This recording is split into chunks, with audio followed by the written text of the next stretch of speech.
की पुकार है, ये भागवत का सार है कि युद्ध ही तो वीर का प्रमाण है।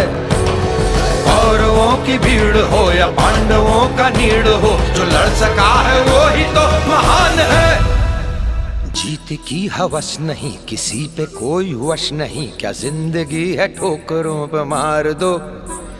मौत अंत है नहीं तो मौत से भी क्यों डरे, ये जाके आसमान में दहाड़ दो।